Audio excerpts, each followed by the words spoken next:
Hebreus capítulo 6. Eu quero ler e eu vou estudar com você com mais intensidade algumas coisas, mas hoje nós estamos dando início a uma série de ministrações que vão pelo mês de dezembro, que vão pelo restante do ano, mas também entram em janeiro, e são ministrações da mais elevada importância, não só para os membros da igreja, como para todos que vão poder receber, mas principalmente para quem é membro do Projeto Adoradores. Porque é uma série de ministrações que traz o fundamento, o alicerce, a base de quem nós somos como igreja local, o que vamos viver o ano 2026 e o que Deus tem para a sua vida. Quando um pastor fala o que Deus tem para a sua vida, é muito fácil de muitos pensar assim: o que Deus vai me dar? Como Deus vai resolver minhas questões financeiras? Como Deus vai abrir porta para mim? Isso é real, Deus quer fazer isso mesmo. Mas no que Deus está nos mostrando e que Deus nos deu para viver o ano de 2026, diz respeito a o quanto você vai frutificar no ano de 2026. O quanto você vai aprender a estar ligado e qualquer coisa que seja dita, amém. Para não ser dolente, paciente. E nós queremos que o ano de 2026 seja um ano de todas as famílias, todos os casais, todos os solteiros, todos os irmãos e irmãs que estão aqui, frutifiquem abundantemente. Então é uma sequência de ministrações que vão fazer muita diferença na sua vida e na nossa vida como igreja local. Porque a palavra, ela pode ser ouvida, mas enquanto nós só ouvimos, nós construímos na areia, disse o Senhor Jesus. Nós só construímos sobre rocha sólida, que enfrenta qualquer tempestade quando nós ouvimos, mas vivemos, colocamos em prática. E Deus tem nos dado algumas ferramentas. Nós já vimos muito crescimento. Nós estamos vendo, não só na vida dos jovens, na vida de muitos irmãos, testemunhamos aqui agora, na vida de professores, de famílias. Deus está nos dando muito fruto. E eu quero dizer isso, você já me ouviu dizer, eu digo sempre, não diz respeito só a um pastor, o pastor da igreja. Se dependesse de mim e da Dani, nós não estaríamos onde estamos de jeito nenhum. Só estamos onde estamos como igreja por causa de muitos homens e mulheres, líderes do Senhor, gente dedicada, que atua às vezes aqui, sendo vistos, inúmeras outras vezes que você nem vê, homens e mulheres que estão se doando para a vida da igreja local, servindo ao Senhor e frutificando abundantemente. E esse é um ano, 2026, em que todos nós vamos testemunhar de uma proporção mais elevada de frutificação na vida de cada membro da igreja, com seus dons, talentos e chamados. Capítulo 6 de Hebreus diz assim: por isso, pondo de parte os princípios elementares da doutrina de Cristo, deixemo-nos levar para o que é perfeito, não lançando de novo a base do arrependimento de obras mortas e da fé em Deus, o ensino de batismos e da imposição de mãos, da ressurreição dos mortos, do juízo eterno. Isso nós faremos, se Deus permitir. O autor aos Hebreus está dizendo, olha, nós vamos colocar de lado, circunstancialmente, várias coisas. E não são coisas pequenas, não são coisas fraquinhas. Nós vamos colocar que a igreja dos hebreus, os hebreus convertidos a Jesus Cristo, membros do corpo de Cristo, têm algumas questões que serão colocadas de lado por um tempo. E que coisas são essas que estão sendo colocadas à parte por um tempo? Só coisa grande, a doutrina de Cristo. O que é perfeito, a base do arrependimento, o tratar de obras mortas, só gente fera, só conteúdo denso naquela igreja. a base de arrependimento das obras mortas e da fé em Deus, o ensino de batismos, o ensino sobre imposição de mãos, uma igreja que aprendeu sobre imposição de mãos, o ensino sobre a ressurreição dos mortos, o ensino sobre juízo eterno. O autor dos Hebreus está dizendo, nós vamos colocar de lado algumas coisas agora, e não eram coisas fúteis, fraquinhas, não era uma igreja medíocre, não era uma igreja pós-moderna, cheia de coloridos. O autor, Carta aos Hebreus, está falando que, por um momento, eles iam deixar de lado algumas coisas elevadíssimas. E aí o versículo 4 diz, é impossível que aqueles que uma vez foram iluminados e provaram o dom celestial se tornaram participantes do Espírito Santo e provaram a boa palavra de Deus e os poderes do mundo vindouro e caíram. Sim, é impossível que outra vez sejam renovados para o arrependimento, visto que de novo estão crucificando para si mesmos o Filho de Deus e expondo-o à ignomínia. Esse é um dos textos polêmicos da vida do corpo de Cristo. O mundo evangélico tem um dos textos muito polêmicos. E a primeira pergunta que gera muita discussão é, que cair é esse? Então a preocupação é, como alguém pode cair, tendo experimentado muito de Deus, de tal forma que não há oportunidade de arrependimento? Que cair é esse? Então é uma discussão teológica muito forte, muito polêmica. E nós, por muitos anos, só focamos nessa discussão. Talvez você nem tenha acesso a isso, mas muitos têm acesso, sabem do que eu estou dizendo. Uma discussão muito grande. Que cair é esse? Gente, alguém que experimentou de Deus e caiu e não pode nunca mais voltar ao arrependimento. Que coisa terrível. Quem deve ser esse? E a gente precisa colocar esse assunto no contexto do texto. O autor dos Hebreus está dizendo, olha, nós vamos colocar à parte algumas coisas. Essa igreja só recebe coisa forte, ensino consistente. Essa igreja deve ter frutos de consistência, de coisas exemplares, mas nós vamos deixar isso de lado. E eu vou tratar por um instante de um assunto só. O assunto de que alguns podem não cair, não voltar ao arrependimento, porque caíram, apesar de terem sido iluminados. Aí você olha para o lado, você vê qual que é o conteúdo daquela igreja. Foram iluminados para valer.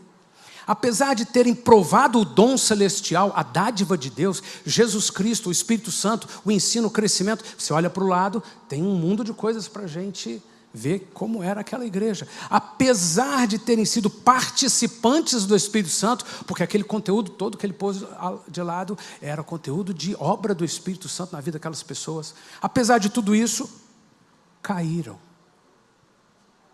Então o autor dos Hebreus está dizendo que pode ser uma igreja maravilhosa.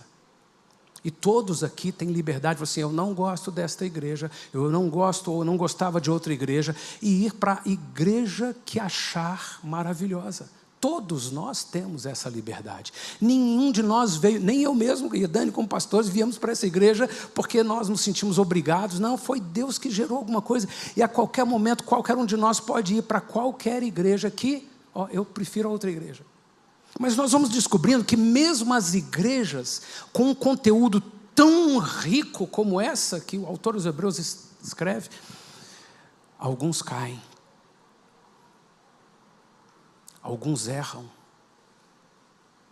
E se a gente ficar só na discussão de que cair é esse que não tem mais arrependimento, é talvez um juízo de Deus que não se arrepende nunca mais. Meu Deus, é impossível que outra vez sejam renovados para arrependimento, visto que estão crucificando para si mesmos os filhos. Nós nunca tivemos nenhuma resposta satisfatória sobre quem é que caiu desse jeito e não tem chance de se arrepender mais.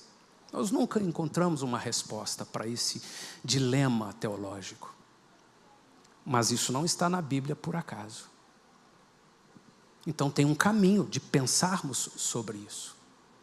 O autor dos Hebreus está dizendo que sim, alguns caíram.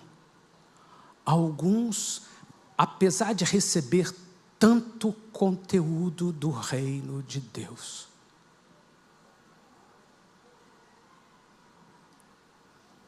e a gente continua insistindo. Que cair é esse então?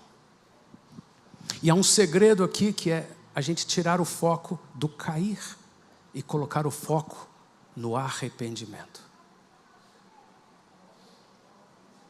O assunto principal aqui é alguém que não se arrepende.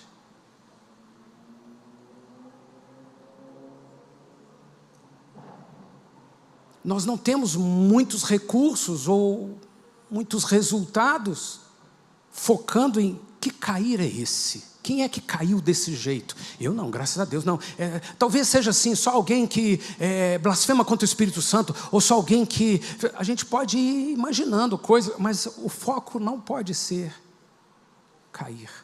O foco precisa ser arrependimento. E se a gente entra por esse caminho de colocar nosso coração diante do Senhor, para Ele nos iluminar sobre a questão do arrependimento, a gente já tira muito proveito disso aqui. O que é arrependimento no reino de Deus? Na nossa vida terrena, o nosso contexto, arrependimento é uma dor. Eu comprei isso, mas que arrependimento, meu Deus. Eu paguei, mas estou arrependido. Ai, gente, arrependi de ter feito isso. Eu falei, abri minha boca, mas eu estou arrependido. Ah, meu Deus, estou arrependido de ter falado. Oh, meu Deus. Aí a gente sofre a angústia e tem um nome específico: remorso. Passado o tempo, daqui a pouco a gente já já passou.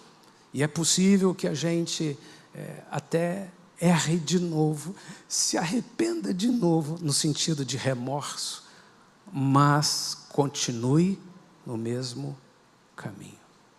Repita os mesmos erros. O arrependimento, segundo nossa cultura popular, é só uma tristeza ou uma vergonha. Que arrependimento, meu Deus do céu! Ai, se eu pudesse voltar atrás. Mas no reino de Deus não é isso. Arrependimento no reino de Deus pode ser sintetizado de uma forma muito concreta com: eu estou indo para esse rumo, eu estou indo para o rumo leste, e em algum momento, eu ouço que o que eu estou procurando não é lá. O que eu estou procurando é lá no oeste. Com toda dor, com todo prejuízo, com toda tristeza de já ter perdido tempo, andado quilômetros nesse rumo, eu simplesmente viro e decido: eu vou para aquele rumo. Com dor ou sem dor, crendo ou não crendo, com força ou sem força, eu entendi que não é para lá, eu decidi mudar para cá. E agora eu vou para outra direção. Isso é o que significa a palavra arrependimento. Mudança de rumo. Nem precisa envolver dor. Pode ser uma coisa, tanto faz, mas eu tomei uma decisão. Mudei de rumo.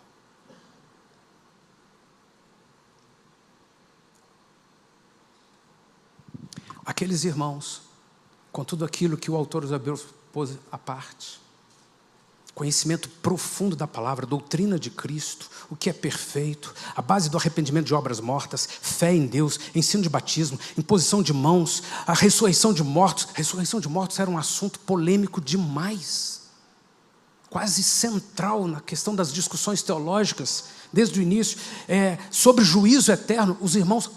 esse assunto tudo é muito denso, muito robusto.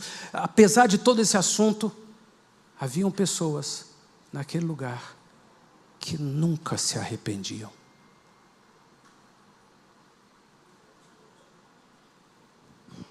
Apesar de ouvir tanta coisa da palavra, nunca tomaram uma decisão: a partir de hoje, eu não vou por aqui mais, eu decido, é aqui, ponto final. Nunca mudam. Alguns maridos, por mais que se fale, por mais que sofra, nunca tem mudanças. Algumas esposas nunca mudam. Eu sou assim mesmo, eu sou assim mesmo. Todo mundo sabe como é que eu sou assim mesmo. Nunca mudam. Isso é, nunca se arrependem. Apesar de viver por anos no Evangelho, ter recebido uma carga enorme da palavra, sempre são do mesmo jeito. Nunca crescem, nunca prosperam. Eu fui, há pouco tempo atrás, lá no Vale do Aço, e passei por uma cidade. É melhor nem falar o nome da cidade. Eu passei por uma cidade e eu fiz questão de entrar e rodar por vários lugares, que há muitos anos eu ia muito naquela cidade. E as casas estão do mesmo jeito. As casas, as ruas estão do mesmo jeito. A pobreza está do mesmo jeito, a miséria está do mesmo jeito, as coisas feias estão do mesmo jeito. É muito raro ver alguma coisa nova. Ainda que eu passei por um bairro tudo novinho, a infraestrutura é a mesma, pobre, insignificativa. Deus, que região, 20 anos depois eu passo aqui, entro nesses lugares e nada mudou. Tem pessoas que são assim. Tem áreas da minha vida e da sua vida que precisam mudar. Precisam de arrependimento. Eu decido mudar hoje. Aquilo que meus familiares falam de mim, eu decidi mudar hoje. Aquilo que eu preciso fazer, eu sempre vi que eu preciso aprender inglês, eu preciso aprender a mecânica, eu preciso aprender a falar português, eu preciso aprender a me desenvolver nessa ou naquela outra área, e eu nunca tomo rumo. O ano passou, 20 anos passaram, eu hoje tomei uma decisão, eu vou mudar de rumo,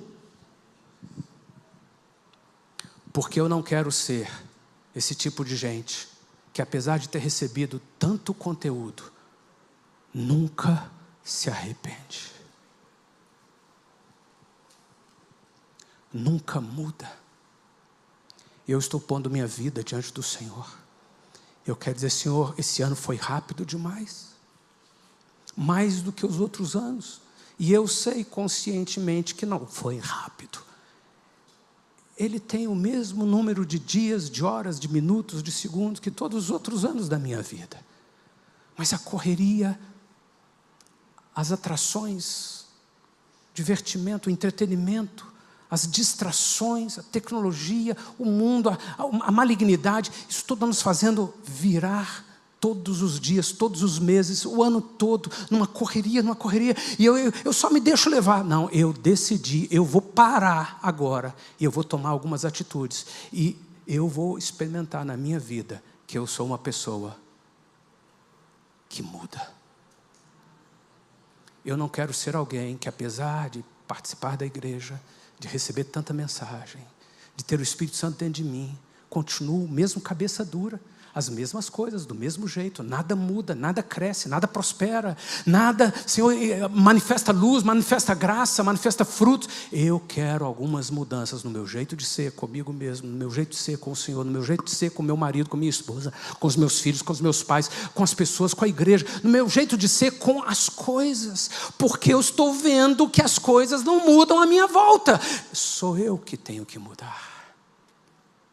E se eu não mudo, eu decido que eu vou mudar. Então eu não vou esperar a passagem de ano para eu fazer um mundo de promessas. 2026 vai ser diferente. 2026 vai ser diferente. 2026 vai ser diferente. Eu não quero. Não, o Senhor vai fazer um milagre. Senhor, eu estou pedindo. O anjo do Senhor vai fazer. Não. Eu quero enxergar em mim mesmo quais são as coisas que eu não mudo. Eu continuo do mesmo jeito. Anos, assim mesmo. E eu não quero ser uma pessoa que, apesar de todo esse conteúdo que foi colocado temporariamente à parte para se tratar de um assunto, apesar de tudo que eu ouço de mensagens a vida inteira, tantas músicas, tanto texto bíblico, tanto livro, tanto ensino, tanta palavra, tanta briga, tanto atrito, tanto problema, tanto emprego que eu mudei, tanta mudança de casa, tanta mudança de qualquer situação, eu continuo mesmo nas mesmas coisas, Senhor, eu não quero ser essa pessoa que pode ser apontado como alguém que impossível mudar, impossível se arrepender.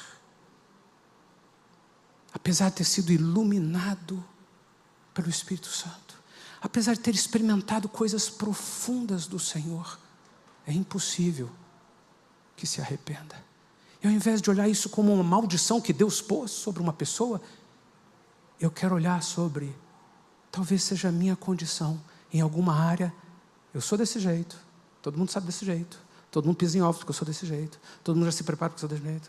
Nós vamos fazer a reunião de família, mas olha, não pode ter isso, não pode ter aquilo, não pode ter aquilo, não vamos falar sobre isso, não falar, porque a gente já sabe que não é assim, para evitar isso, para evitar que a gente... Então a gente vai criando uma série de circunstâncias politicamente corretas para que as pessoas que não mudam estejam presentes e não haja um BO e não andando. Não, eu quero apresentar mudanças na minha vida, porque eu tenho recebido muito do Senhor.